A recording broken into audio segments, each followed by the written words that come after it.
Gracias! If you haven't heard, Medellin just announced a complete reactivation of the economy from the 8th of June. That's next Tuesday. There'll be no more curfews or ley secas, which is like the dry laws for now. We'll see how that goes, but I've been really impressed every time that the restrictions are lifted. Medellin roars back to life. I moved here at the beginning of 2020 after 10 years in Bogota. My name's Sam, by the way. I'm Australian, Canadian, American. And when I got to Medellin, it was in a place that it's never been before. It was booming. It was the biggest and loudest that I've ever seen Medellin in 10 years. And just like everywhere else, this whole pandemic was a spanner in the works. And now with ongoing national protests, I'm still waiting for more information to give you a better idea about how far we can see into the future here. But in the meantime, I want to share with you my perspective of why I'm bullish on Medellin and what Medellin has going for it right now in 2021. Let's go. Number one, the digital civilization. This is a big one. I love talking about this. We are manifesting, we are imagining a digital civilization together on this planet today. And Medellin is aware of that. It's aware of the opportunity in the fourth industrial revolution. You can check out some of the initiatives like Medellin Futuro.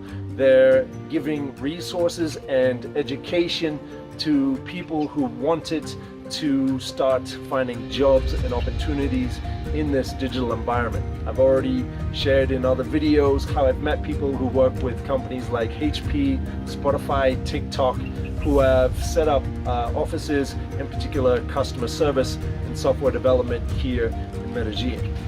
Number two, the energy here is electric. There is a spirit and energy of the people here that works hard and plays hard.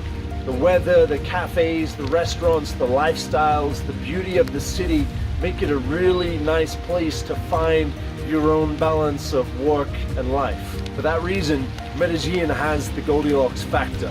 Number three, that's part of the reason why it's becoming a digital entrepreneur, a digital nomad hotspot. We've seen over the last year the digitalization of our workforce around the world has accelerated. We now have a whole new generation of people who are working from home.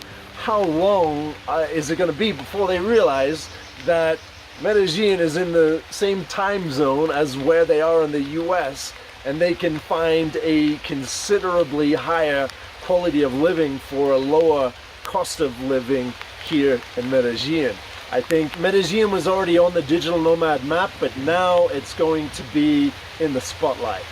Now, yes, this does cause rents in certain parts of town to increase. I know as I've been looking for a place to stay here, I've come across that. But the skills, the business models, the relationships that are going to be formed by this new demographic, this type of productive tourist coming to town, I think is an opportunity. It's an opportunity for a lot of people to plug in to this digital world. In that case, Medellin is becoming a portal to the digital civilization for Colombia. Number four, transformation. We've seen this country transform. We've seen Comuna 13 transform. In that transformation, we find meaning, we find purpose. Developing countries have a lot more room to go. Medellin is a developing city in a developing country, which means there's a lot of work and there's a lot of growth to be had here. Number five, the quality of life for the cost of living ratio. For the same price in a US city, you can find the similar lifestyle here for about a third. Or if you want to pay the same that you're paying in a US city, you can find 3 times the quality of lifestyle here in Medellin. That is going to continue to be a major drawing factor for a lot of people who are going to want to move to Medellin. And not just from the US, from all over Colombia and the world. Number 6, it's healing. Colombia, and especially Medellin, has lived through a troubled period of time. Over the past 10 or 20 years, we've seen an amazing transformation from that. And we've seen healing come from that. And I think that healing happens through the love that you see in families, the dance, the smiles, the warmth that people have, and the pride and the respect that they have about their city's transformation. And I think that type of healing is exactly what the world needs right now.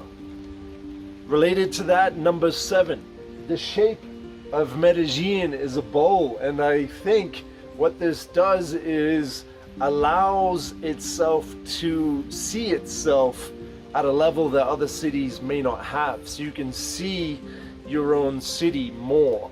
Sometimes when you're skyscraper locked into a city, you don't get an appreciation of your neighbors and the other people that you're sharing the city space with. And I think we're going to see a byproduct of that as they decide what they're going to do with the Olaya Herrera airport in the middle of the city. There's limited space in the valley, and I think this is forcing everybody to consider and think deeply how they want to coexist and plan for the future. Number 8. Over the past 11 years, I've been around to a lot of regions in Colombia various times, and it's the governance of Medellin that has impressed me the most in terms of the investment, but also the execution. And that is a different thing in Colombia, actually pulling off major infrastructure projects for the common good. I've seen that happen most in Medellin, and that for me is a bullish signal that they're working this out. They're figuring out how to make this city a better place to live for the future. Okay, number 9, I'm nearly at the end, hang in there. Number 9 is that this place is freaking beautiful. The weather, the people, the nature, the smiles, the cleanliness, the city itself is blooming, as it should in the city of Eternal Spring. The environment creates beautiful people, and the beautiful people are creating the environment. This is a beautiful cycle that is happening here in Medellin. And I think right now beauty is emerging in art, in fashion, and something I'll be paying a lot of attention to, architecture. Beauty is sometimes symmetrical and asymmetrical. Sometimes it's on the inside and sometimes it's on the outside, but beauty does seem to draw us in. It does seem to guide us towards something that is true.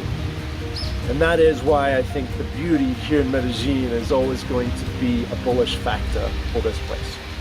All right, last one, number 10, and I'll leave it with this one. It's the incredible amount of environments and fincas that are located very close to Medellin in pretty much every direction. Within 30 minutes to an hour to 90 minutes, you have an incredible variety of temperatures, as well as fincas, which are country houses designed for spending good times with good people. And that factor alone, as we get internet everywhere to more remote locations, and we're choosing how we spend times in cities and outside of cities, more time in nature, staying connected to our organic roots as we plug into the digital environment. I think the finca, the Colombian dream, is going to be a massively bullish factor for Colombia and Medellin. So I'm going to leave it at that. If you would like to get emails from me that share investment opportunities such as this very finca that is on the market right now, make sure to get on my newsletter at newsletter.sammiller.life. Until the next video, I invite you to embrace your fears and embrace your dreams and embrace the unknown life that awaits you. It's nice. I can recommend it. See you guys in the next one.